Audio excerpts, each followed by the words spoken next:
আসসালামু আলাইকুম, শুভেচ্ছা সহ আমন্ত্রণ চ্যানেল আই সংবাদে আপনাদের সাথে আছে আমি নবনীতা। বিস্তারিত সংবাদে শুরুতেই জানিয়ে দিচ্ছি ফ্রেশ আটা ময়দা সুজি সংবাদ শিরোনাম।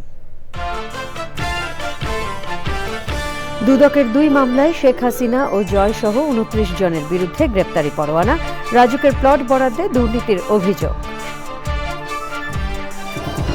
আশুলিয়ায় 6 মরদেহ পোড়ানোর মামলায় সাবেক 3 পুলিশ কর্মকর্তা কারাগারে, আগুন দেওয়ার সময়ও এক তরুণের জীবিত থাকার তথ্য। মডেল মেঘনা আলমের সাথে বেআইনি কিছু হয়নি বললেন প্রধান উপদেষ্টার বিশেষ সহকারী, আইন শৃঙ্খলা পরিস্থিতির উন্নতি হচ্ছে বলে স্বরাষ্ট্র উপদেষ্টার মন্তব্য। টানা 3 দিন অবস্থান কর্মসূচির পর কুয়েটে 6 হলের তালা ভেঙে শিক্ষার্থীদের প্রবেশ, উপাচার্যের পদত্যাগের 1 দফা দাবি। লিটারে 14 টাকা বাড়ল বোতলজাত সয়াবিন তেলের দাম, সাধারণ মানুষের জীবনে তেমন প্রভাব পড়বে না বললেন বাণিজ্য উপদেষ্টা। এবং বিসিবিতে প্রায় 21 কোটি টাকার অনিয়মের প্রাথমিক সত্যতা পেয়েছে দুদক, দুর্নীতির তথ্য নিশ্চিত হতে চায় কর্তৃপক্ষ।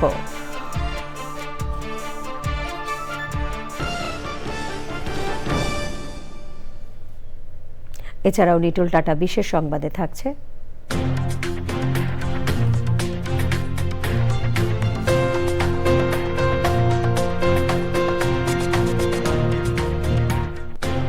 জনপ্রিয় গায়িকা কেটি পেরির মহাকাশ ভ্রমণের খবর।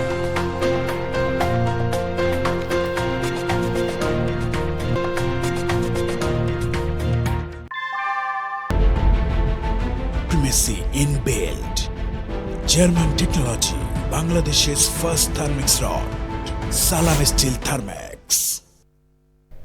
সংবাদ শিরোনামগুলো জানাচ্ছিলাম। এখনকার এই সংবাদ আয়োজন একই সঙ্গে চ্যানেল আর ইউটিউব চ্যানেল এবং চ্যানেল আর ওটিটি প্ল্যাটফর্ম আই স্ক্রিনে লাইভ স্ট্রিমিং হচ্ছে। যাচ্ছে পুরো সংবাদে। রাজধানী উন্নয়ন কর্তৃপক্ষ রাজুকের প্লট বরাদ্দে দুর্নীতির অভিযোগে দুর্নীতি দমন কমিশনের করা 2টি মামলায় শেখ হাসিনা ও তার ছেলে সজীব ওয়াজেদ জয় সহ 29 জনের বিরুদ্ধে গ্রেপ্তারি পরোয়ানা জারি করেছেন আদালত। ঢাকার মেট্রোপলিটন সিনিয়র স্পেশাল জজ জাকির হোসেন গালিব এ আদেশ দেন। মঙ্গলবার আদালত দুদকের দেয়া চার্জশিট গ্রহণ করেন। এর মধ্যে এক মামলায় 12 জন এবং অন্য মামলায় 17 জনকে আসামি করা হয়েছে। আসামিরা পলাতক থাকায় তাদের বিরুদ্ধে গ্রেপ্তারি পরোয়ানা জারি করেছেন আদালত। জুলাই আগস্ট ছাত্র আন্দোলনের সময় আশুলিয়ায় গুলি করে হত্যার পর মরদেহ পোড়ানোর মামলায় গ্রেপ্তার দেখিয়ে সাবেক 3 পুলিশ কর্মকর্তাকে কারাগারে পাঠিয়েছেন আন্তর্জাতিক অপরাধ ট্রাইব্যুনাল। আগুন দেওয়ার সময়ও একজন জীবিত ছিলেন বলে জানিয়েছে প্রসিকিউশন। এদিকে গোলাম মুর্তুজা নামে এক ব্যক্তিকে অপহরণ করে 47 দিন গুম করে রাখার অভিযোগে সাবেক র্যাব কর্মকর্তা এম সোহাইলকে 18 জুন ট্রাইব্যুনালে হাজির করার নির্দেশ দেওয়া হয়েছে। পরাগ আসিম জানাচ্ছেন। প্রসিকিউশন জানিয়েছে 5ই আগস্ট আশুলিয়ায় 6 তরুণকে গুলি করার পর তাদের দেহ ভ্যানে তুলে আগুন লাগিয়ে দেন পুলিশ সদস্যরা। আগুন দেওয়ার সময়ও একজন জীবিত ছিলেন। ওই ঘটনায় মানবতাবিরোধী অপরাধের মামলায় সকালে সাবেক 3 পুলিশ কর্মকর্তাকে ট্রাইব্যুনালে হাজির করা হয়। তারা হলেন ঢাকা জেলার বরখাস্ত অতিরিক্ত পুলিশ সুপার আব্দুল্লাহিল কাফি, ঢাকা জেলা পুলিশের সাবেক অতিরিক্ত সুপার সাভার সার্কেল মোহাম্মদ শাহিদুল ইসলাম ও ডিবির সাবেক পরিদর্শক আরাফাত হোসেন। তারা ট্রাইব্যুনালের অন্য মামলায় গ্রেফতার ছিলেন। 5 জন শহীদ এবং একজন জীবন্ত ব্যক্তিকে পোড়ানো হয়েছিল। আজকে 3 জনকে হাজির করা হয়েছিল। আমরা ট্রাইব্যুনালে তাদেরকে গ্রেপ্তার দেখিয়ে জেল হাজতে প্রেরণের আবেদন করেছিলাম, সেটা মঞ্জুর হয়েছে। যে আশুলিয়ার মামলা দিয়ে আমরা এই জুলাই আগস্ট গণহত্যার বিচার আমরা শুরু করব। আমরা আশা করছি যে এই মাসের মধ্যেই আমরা এই রিপোর্ট সাবমিট করতে পারবো। ক্ষমতাচ্যুত আওয়ামী লীগ সরকারের আমলে গোলাম মুর্তজা নামে এক ব্যক্তিকে অপহরণ করে 47 দিন আটক রাখার অভিযোগ আনা হয় র্যাবের সাবেক আইন ও গণমাধ্যম শাখার পরিচালক এম সোহেলের বিরুদ্ধে। তাকে হাজির করার নির্দেশ দিয়েছেন ট্রাইব্যুনাল। গোলাম মুর্তজা মাহিন তিনি তার ভাইয়ের সাথে ঢাকায় দেখা করতে এসেছিলেন। ধানমন্ডি থেকে পিক করা হয় এবং তাকে সাথে সাথে জমটুপি পরিয়ে নিয়ে যেয়ে 47 দিন আটক রাখা হয়, আয়নাঘরে রাখা হয়, নির্যাতন করা হয়, উল্টো করে ঝুলিয়ে রাখা হয়। রিয়ার অ্যাডমিরাল মোহাম্মদ সোহেল তাকে আটক, নির্যাতন এবং মিথ্যা মামলায় দিয়ে মানবতা বিরোধী অপরাধ করার জন্য প্রোডাকশন ওয়ারেন্ট চাওয়া হয়েছে, সেটা মঞ্জুর হয়েছে। জুলাই আন্দোলনে গুলির ঘটনায় চট্টগ্রামের যুবলীগ নেতা তহিদুল ইসলামকেও হাজির করার নির্দেশ দিয়েছেন আদালত। পরাগ আজিম, চ্যানেল আই, ঢাকা। মডেল মেঘলা আলমের প্রতি বেআইনি কিছু করা হয়নি বলে জানিয়েছেন স্বরাষ্ট্র মন্ত্রণালয়ের দায়িত্বপ্রাপ্ত প্রধান উপদেষ্টার বিশেষ সহকারী খোদা বক্স চৌধুরী। আইন আছে বলেই বিশেষ আইন ব্যবহার করা হচ্ছে বলেও তিনি মন্তব্য করেন। স্বরাষ্ট্র মন্ত্রণালয়ে আইন শৃঙ্খলা সংক্রান্ত কোর কমিটির বৈঠক শেষে প্রশ্নের উত্তরে তিনি কথা বলেন। স্বরাষ্ট্র উপদেষ্টা অবসরপ্রাপ্ত লেফটেন্যান্ট জেনারেল মোহাম্মদ জাহাঙ্গীর আলম চৌধুরী এতে সভাপতিত্ব করেন। সংশ্লিষ্ট অন্য উপদেষ্টারা বৈঠকে ছিলেন। চৈত্র সংক্রান্তি এবং বাংলা নববর্ষ শান্তিপূর্ণভাবে উদযাপন হয়েছে দাবি করে উপদেষ্টা বলেন, আইন শৃঙ্খলা পরিস্থিতির উন্নতির দিকে যাচ্ছে। ভবিষ্যতে যেন আর কোনো অঘটন না ঘটে তার ব্যবস্থা নেওয়া হচ্ছে। টানা 3 দিন খোলা আকাশের নিচে অবস্থান কর্মসূচি পালনের পর 6 হলের তালা ভেঙে প্রবেশ করেছেন খুলনা প্রকৌশল ও প্রযুক্তি বিশ্ববিদ্যালয়ের আন্দোলনরত শিক্ষার্থীরা। আন্দোলনকারী শিক্ষার্থীদের বিরুদ্ধে মামলার ইন্ধন, শিক্ষার্থীদের বহিষ্কার সহ নানা অভিযোগে কুয়েটের উপাচার্য অধ্যাপক ডক্টর মোহাম্মদ মাসুদের পদত্যাগ চেয়ে এক দফা দাবি ঘোষণা করেছেন শিক্ষার্থীরা। শাকের আদনান জানাচ্ছেন। ছাত্র রাজনীতিমুক্ত নিরাপদ ক্যাম্পাসের দাবিতে খুলনা প্রকৌশল ও প্রযুক্তি বিশ্ববিদ্যালয়ে সাধারণ শিক্ষার্থী, বিএনপি, যুবদল, ছাত্রদল ও বৈষম্য বিরোধী ছাত্র আন্দোলনের নেতাকর্মীদের মধ্যে গত 18 ফেব্রুয়ারি সংঘর্ষের পর হল ও প্রশাসনিক কার্যক্রম বন্ধ করে দেয়া হয়। মঙ্গলবার দুপুরে ক্যাম্পাসে বিক্ষোভ সমাবেশ শেষে 6 হলের তালা ভেঙে ভেতরে প্রবেশ করেন আন্দোলনকারী শিক্ষার্থীরা। প্রেস ব্রিফিংয়ে এক দফা আন্দোলনের নতুন কর্মসূচি ঘোষণা করেন আন্দোলনরত শিক্ষার্থীরা। বর্তমান ভিসির পদত্যাগ দাবি করে নতুন ভিসির মাধ্যমে সংঘর্ষের ঘটনায় নতুন তদন্ত কমিটি গঠনের দাবি জানান তারা। যেহেতু ভিসি আন্দোলনরত শিক্ষার্থীদের বিরুদ্ধে মামলার ইন্ধন দিয়েছে, আন্দোলনরত শিক্ষার্থীদেরকে বহিষ্কার করেছে, আমরা 6 দফা থেকে 1 দফা ঘোষণা করছি। গত রাতে সিন্ডিকেট সভায় 37 শিক্ষার্থীকে সাময়িক বহিষ্কার ও 22 শিক্ষার্থীর বিরুদ্ধে মামলা প্রত্যাহারের দাবি জানিয়েছে বাংলাদেশ প্রকৌশল বিশ্ববিদ্যালয়ের সাধারণ শিক্ষার্থীরা। 22 জনের বিরুদ্ধে উদ্দেশ্য প্রণোদিত, ভিত্তিহীন ও রাজনৈতিক উদ্দেশ্য প্রসূত মিথ্যা মামলা দায়ের করা হয়েছে। কুয়েট ভিসিকে বিএনপিপন্থী দাবি করে তার বিরুদ্ধে দলের এজেন্ডা বাস্তবায়নের অভিযোগে 5 দফা দাবি জানায় বাংলাদেশ গণতান্ত্রিক ছাত্র সংসদ। বিশ্ববিদ্যালয়ের প্রশাসন ছাত্রলীগকে বিশ্ববিদ্যালয়ের হাতে ইজরা দিয়ে দিত। আমরা চাইছি এখন আর কোনোভাবে অন্য কোনো রাজনৈতিক ছাত্র সংগঠনের হাতে যাতে বিশ্ববিদ্যালয় ক্যাম্পাস ইজারা না দেওয়া হয়। দাবি আদায় না হলে কঠোর কর্মসূচি দেওয়ার হুঁশিয়ারি দিয়েছে বুয়েট ও গণতান্ত্রিক ছাত্র সংসদ। Shakir Adnan, channel I. রাজধানীর সায়েন্স ল্যাব ও আশপাশের এলাকায় ঢাকা কলেজ ও সিটি কলেজের শিক্ষার্থীদের মধ্যে সংঘর্ষের ঘটনা ঘটেছে। মঙ্গলবার সকাল 11:15টার দিকে এই সংঘর্ষ হয়। সে সময় উভয় গ্রুপের মধ্যে ধাওয়া পাল্টা ধাওয়া এবং একে অপরকে লক্ষ্য করে ইটপাটকেল নিক্ষেপের ঘটনাও ঘটে। এই ঘটনায় উভয় পক্ষের শিক্ষার্থী ও পুলিশ সহ কয়েকজন আহত হয়েছেন বলে জানিয়েছেন প্রত্যক্ষদর্শীরা। সংঘর্ষের ঘটনায় ওই এলাকায় তীব্র যানজটের সৃষ্টি হয়। ঢাকা মেট্রোপলিটন পুলিশের রমনা বিভাগের উপকমিশনার মাসুদ আলম বলেছেন, তুচ্ছ ঘটনাকে কেন্দ্র করে এই সংঘর্ষের ঘটনা ঘটেছে। এলাকায় অতিরিক্ত পুলিশ মোতায়েন করা হয়েছে।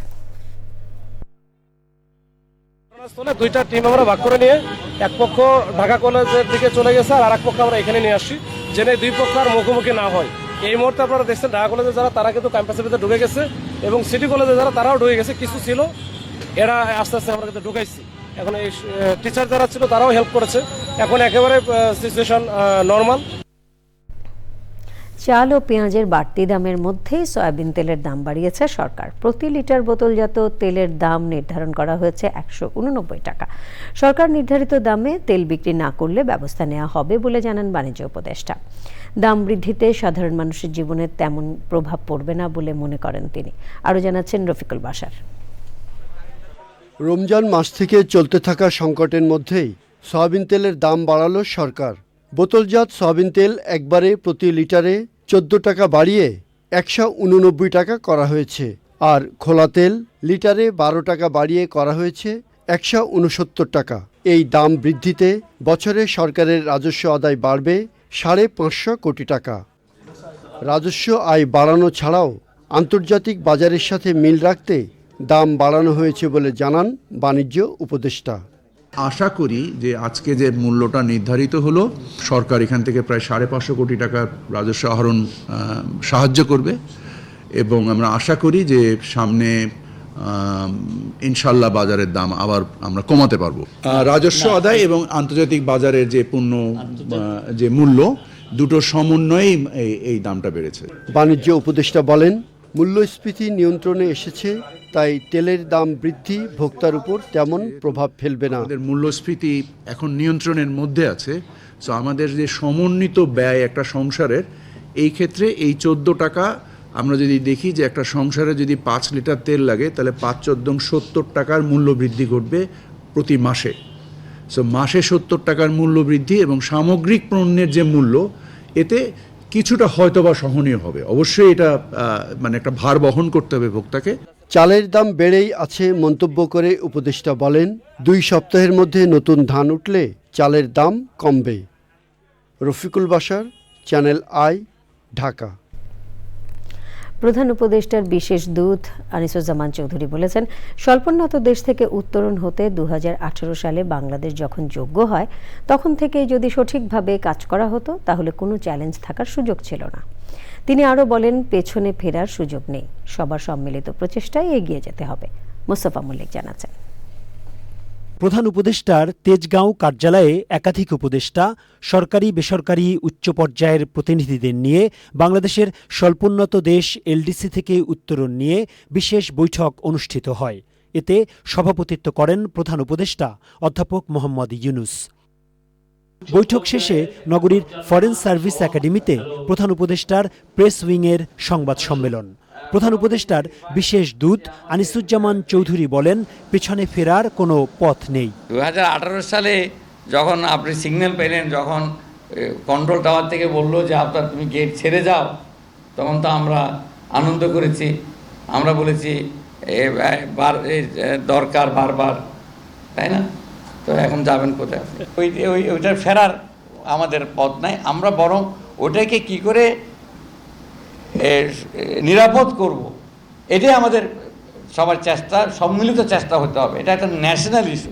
সঠিক প্রস্তুতি না নিয়ে উন্নয়নের গল্প বেশি থাকায় সামনে কিছু চ্যালেঞ্জ আছে, তবে সেগুলো মোকাবেলায় প্রস্তুতিও রয়েছে সরকারের। আমাদের প্রধান সমস্যা হচ্ছে গভর্নেন্স। এই গভর্নেন্স নিয়ে আমাদের বিজনেস কস্ট বেড়ে গেছে। আমাকে আমরা ডিজিটাল বাংলাদেশ বলেছেন, কিন্তু করাপশন তো বন্ধ হয়নি। তাইলে এগুলি তো আপনারা জানেন। তো এই আমাদের সবচেয়ে বড় চ্যালেঞ্জ হচ্ছে এটা। আর মানবসম্পদের কথা যেটা বলছেন, এটাও কারেক্ট। আমাদের প্রোডাক্টিভ ক্যাপাসিটি আপনার ভুটানের চেয়ে কম। তা আমরা সেগুলি, সেই জন্য আমরা শিক্ষা সংস্কার করছি। এক প্রশ্নের জবাবে প্রধান উপদেষ্টার প্রেস সচিব বলেন, সার্কভুক্ত দেশগুলোর সঙ্গে সুসম্পর্ক চায় বাংলাদেশ। তো উনি চাচ্ছেন যে সার্কের যতগুলো দেশ আছে, আমরা তো সাউথ এশিয়ার পরিবারভুক্ত, এই প্রত্যেকটা দেশের সাথে যাতে আমাদের সম্পর্ক উন্নয়ন হয়।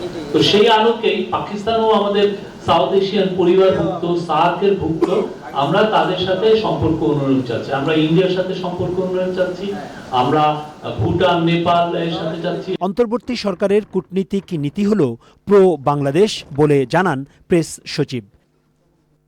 Mostafa Mallik, channel I, Dhaka. সংস্কার বিষয়ে রাজনৈতিক দলের সাথে প্রাথমিক আলোচনা মে মাসের মাঝামাঝি শেষ হতে পারে বলে জানিয়েছে জাতীয় ঐক্যমত্য কমিশন। সংস্কার আলোচনা শেষে ন্যাশনাল ডেমোক্রেটিক মুভমেন্ট এনডিএম জানিয়েছে, আওয়ামী লীগকে নিষিদ্ধ করাই প্রথম সংস্কার বলে মনে করেন তারা। 166টি সুপারিশের মধ্যে 100টিরও বেশি প্রস্তাবে একমত হলেও প্রধানমন্ত্রীর মেয়াদ, 21 বছরে এমপি ইলেকশন করার সুযোগ সহ বিভিন্ন গুরুত্বপূর্ণ বিষয়ে দ্বিমত পোষণ করেছে দলটি। জনতার গণঅভ্যুত্থানের মাধ্যমে গঠিত হওয়া এই সরকারের দায়িত্ব টেকসই ভবিষ্যৎ বিনির্মাণের জন্য ফ্যাসিবাদ সংগঠন হিসেবে আওয়ামী লীগের বিচার করা, কারণ আওয়ামী লীগকে নিষিদ্ধ করাই সর্বপ্রথম সংস্কার বলে আমরা মনে করি। জাতীয় সংসদ নির্বাচনের প্রস্তুতির অংশ হিসেবে বাংলাদেশ সরকারি মুদ্রণালয় বিজি প্রেসের সাথে বৈঠক করেছে নির্বাচন কমিশন।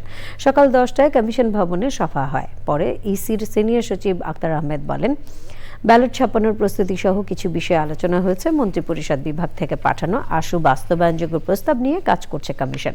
30 এপ্রিল এ বিষয়ে ইসির মতামত পাঠানো হবে।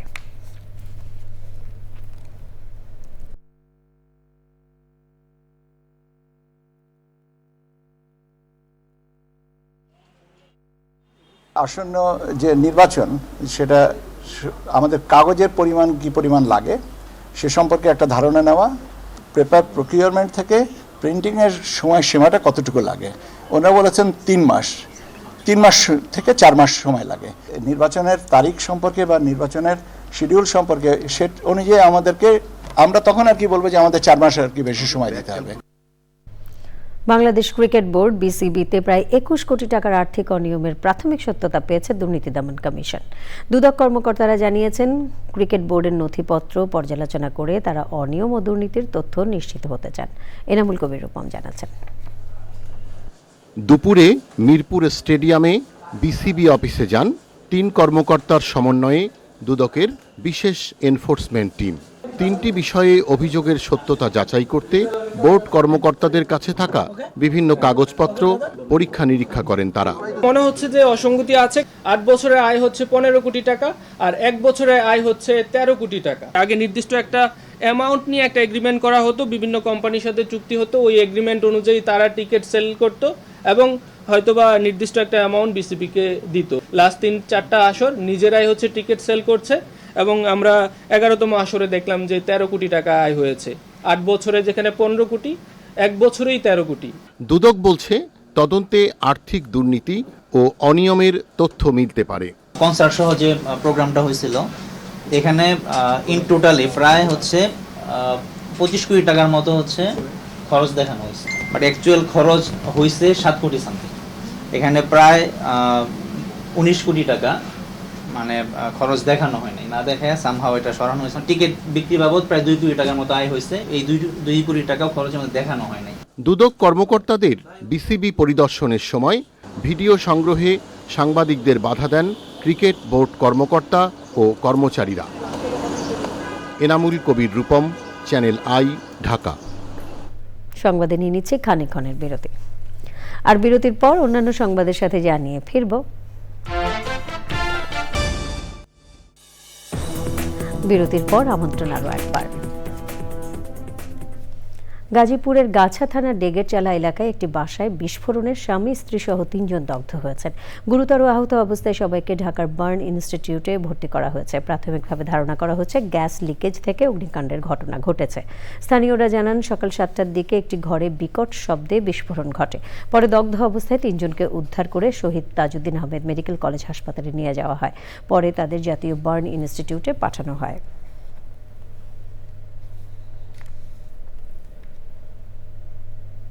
মহিলা ও শিশু বিষয়ক মন্ত্রণালয়ের উপদেষ্টা শারমিন এস মোরশেদ বলেছেন, শিশুদের সার্বিক কল্যাণ সরকারের অন্যতম লক্ষ্য, যা পূরণে আইসিবিসি প্রকল্পের ভূমিকা অত্যন্ত গুরুত্বপূর্ণ।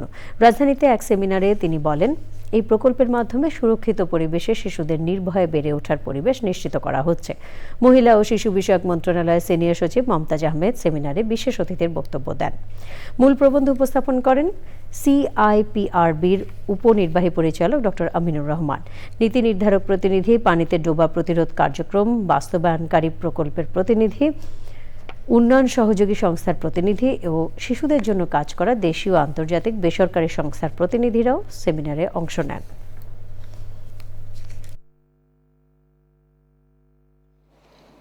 আমরা সংখ্যাগরিষ্ঠ, তাই আমরা সংখ্যা লঘুদের প্রতি অনেক বেশি সচেতন হব, সংবেদনশীল হব, তাদের পাশে দাঁড়াবো, তাদেরকে সাথে নিয়ে এগোবো। তারা পিছনে পড়ে গেলে হাত ধরে তাদেরকে তুলে নিয়ে এগোবো। বাংলাদেশ টেলিযোগাযোগ নিয়ন্ত্রণ কমিশন বিটিআরসির চেয়ারম্যান অবসরপ্রাপ্ত মেজর জেনারেল মোহাম্মদ এমদাদুল বারী বলেছেন, মাতৃভাষার সংরক্ষণে কেবল 21শে ফেব্রুয়ারি সজাগ হওয়াটাই যথেষ্ট নয়। ইউনিভার্সাল অ্যাকসেপ্টেন্স দিবস 2025 উদযাপন অনুষ্ঠানে প্রধান অতিথির বক্তব্যে তিনি কথা বলেন। Bangladesh Internet Governance Forum BIGF এবং Internet Corporation for Assigned Names and নাম্বারসের যৌথ উদ্যোগে আগারগাঁওয়ে আলোচনায় BTRC.বাংলা ডোমেইনে BTRCর নিজস্ব ওয়েবসাইট এবং ইমেইল অ্যাপ্লিকেশন উদ্বোধন করা হয়। মূল প্রবন্ধ উপস্থাপন করেন জাহাঙ্গীরনগর বিশ্ববিদ্যালয়ের বাংলা বিভাগের সহযোগী অধ্যাপক মোহাম্মদ মামুনুর রশিদ। ইউনিভার্সাল অ্যাকসেপ্টেন্সের কারিগরি দিক দিয়ে আলোকপাত করেন BTRCর উপপরিচালক doctor Shamsuddoha. Think of dream. আমরা যখন স্বপ্নে দেখি, আমার মনে পড়ে না, আমি অনেকবার বোঝার চেষ্টা করেছি, আমি কোনো ল্যাঙ্গুয়েজ ব্যবহার করি তা না, কিন্তু আমি সব বুঝে যাই। স্বপ্নে যে আমার ওয়াইফ বকা দিচ্ছে আমাকে, ও কোন ল্যাঙ্গুয়েজে বকা দিচ্ছে তা না, বাট কেন বকা দিচ্ছে সেটা আমি বুঝে যাই। I understand that we don't need a language, and the world is moving towards that. You see, আমাদের ট্রান্সলেশন ক্যাপাবিলিটি এমন হচ্ছে যে I can tell you very soon, in less than 1 decade, language will become almost irrelevant global communication. মার্কিন president Donald Trump প্রশাসনের বেশ কিছু দাবি প্রত্যাখ্যান করায় যুক্তরাষ্ট্রের হার্ভার্ড বিশ্ববিদ্যালয়ের $2.3 বিলিয়ন ফেডারেল তহবিল স্থগিত করা হয়েছে। হার্ভার্ড কর্তৃপক্ষ বলেছে, ট্রাম্প প্রশাসনের দাবিগুলো বিশ্ববিদ্যালয়টির একাডেমিক স্বাধীনতার জন্য হুমকি স্বরূপ। ট্রাম্প প্রশাসনের দাবি মানা না হলে তা বিশ্ববিদ্যালয়ের নিয়ন্ত্রণ একটি রক্ষণশীল সরকারের হাতে হস্তান্তর করা শামিল হতো। হার্ভার্ডের এমন অবস্থান নেয়ার কয়েক ঘন্টার মাথায় ট্রাম্প প্রশাসন বিশ্ববিদ্যালয়টির জন্য $2.3 বিলিয়ন ফেডারেল তহবিল স্থগিত করে। গত 18 মাসে গাজা যুদ্ধ চলার সময় যুক্তরাষ্ট্রের বিভিন্ন বিশ্ববিদ্যালয়ের ফিলিস্তিনপন্থী বিক্ষোভ হয়। এতে যুক্তরাষ্ট্রের বিভিন্ন বিশ্ববিদ্যালয়ের ক্যাম্পাসে ইহুদি বিদ্বেষ ছড়িয়ে পড়ার অভিযোগ করে ট্রাম্প প্রশাসন। এই অভিযোগে গত মাসে হোয়াইট হাউস হার্ভার্ডের $9 বিলিয়ন ফেডারেল চুক্তি ও অনুদান পর্যালোচনা করার কথা বলেছিল।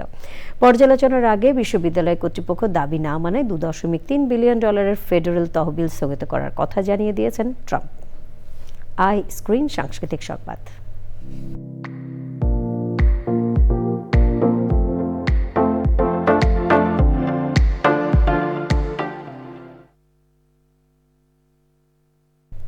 বিনোদনের স্মার্ট দুনিয়া ওটিটি প্ল্যাটফর্ম আই স্ক্রিন। এই প্ল্যাটফর্মে চলচ্চিত্র আগন্তুক স্ট্রিমিং হচ্ছে। পূজা চেরি অভিনীত সিনেমাটি পরিচালনা করেছেন সুমন ধর, যেখানে অভিনয় করেছেন শ্যামল মাওলা, মিলি বাসার, শিখা খান মৌ, হিল্লোল রায়, আনোয়ার শাহিন ও অনেকে। আই স্ক্রিন সাবস্ক্রাইব করে সিনেমাটি উপভোগ করতে পারবেন দর্শক। নিটোল টাটা বিশেষ সংবাদ।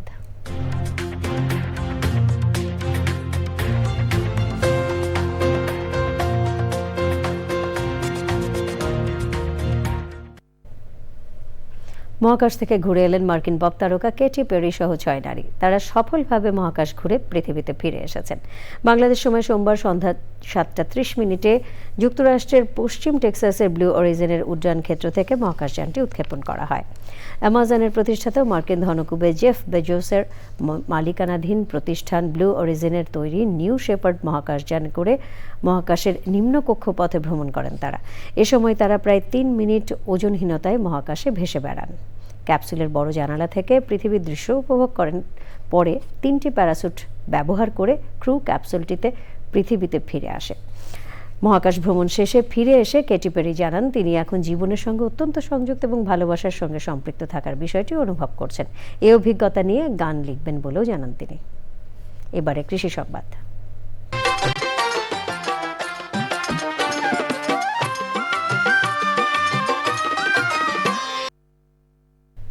আবহাওয়া অনুকূলে থাকায় এবার বোরো ধানের রেকর্ড পরিমাণ ফলনের আশা করছেন যশোরের চাষিরা। ইতিমধ্যে জেলার বিস্তীর্ণ মাঠে ধান কাটা শুরু হয়েছে। প্রাকৃতিক দুর্যোগের কবলে না পড়লে কৃষক নির্বিঘ্নে ক্ষেতের ধান ঘরে তুলতে পারবেন বলে জানিয়েছে কৃষি বিভাগ। এবারে প্রকৃতি সংবাদ।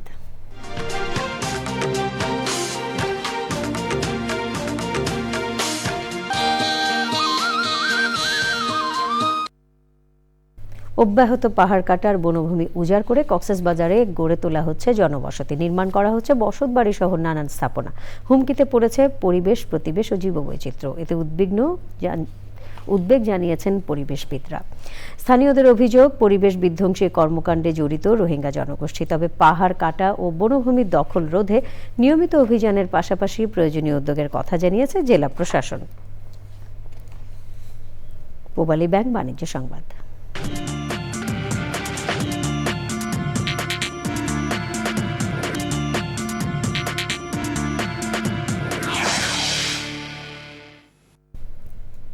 ভারত থেকে স্থলপথে সুতা আমদানি বন্ধ করেছে জাতীয় রাজস্ব বোর্ড এনবিআর। বেনাপোল, ভ্রমরা, সোনা মসজিদ, বাংলাবান্ধা, বুড়িমারি স্থলবন্দর দিয়ে সুতা আমদানির সুবিধা বাতিল করা হয়েছে। মঙ্গলবার এ সংক্রান্ত একটি প্রজ্ঞাপন জারি করে এনবিআর। দেশীয় টেক্সটাইল শিল্পের স্বার্থ সংরক্ষণে সড়ক, রেলপথ, স্থলবন্দর ও কাস্টম হাউসের মাধ্যমে আন্তর্জাতিক মানদণ্ড অনুসারে সুতার কাউন্ট নির্ণয়ে যথাযথ অবকাঠামো প্রস্তুত না হওয়া পর্যন্ত আগের মতো সমুদ্রপথে সুতা আমদানির সুপারিশ করা হয়। সংবাদে সময় হলো আবারও বিরতির পর যখন ফিরছি তখন থাকছে ইউএফএ চ্যাম্পিয়ন্স লিগের কোয়ার্টার ফাইনালে রাতে মুখোমুখি বার্সেলোনার ডর্টমুন্ড। আরেক ম্যাচে মাঠে নামবে পিএসজি অ্যাস্টন ভিলা।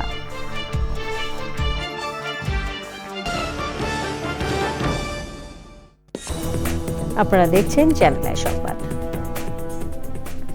মানিকগঞ্জ সদর থানার হাটিপাড়া ইউনিয়নের সাবেক চেয়ারম্যান আব্দুল লতিফ বিশ্বাস মারা গেছেন। ইন্না লিল্লাহি ওয়া ইন্না ইলাইহি রাজিউন।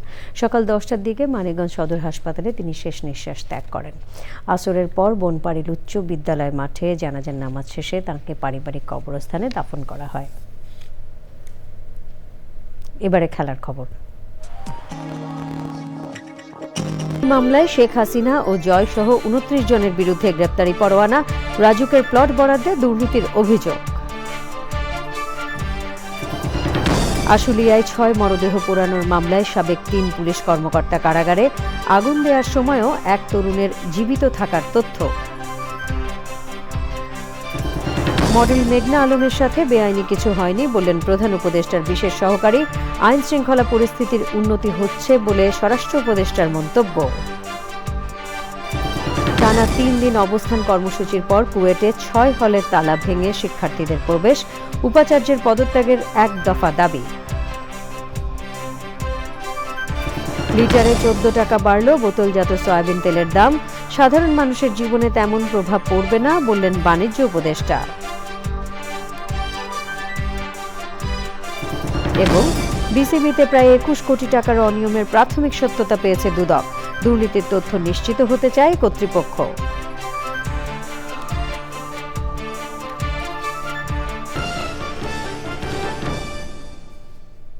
পরবর্তী সকল সংবাদ দেখার আমন্ত্রণ রইল। ধন্যবাদ সবাইকে।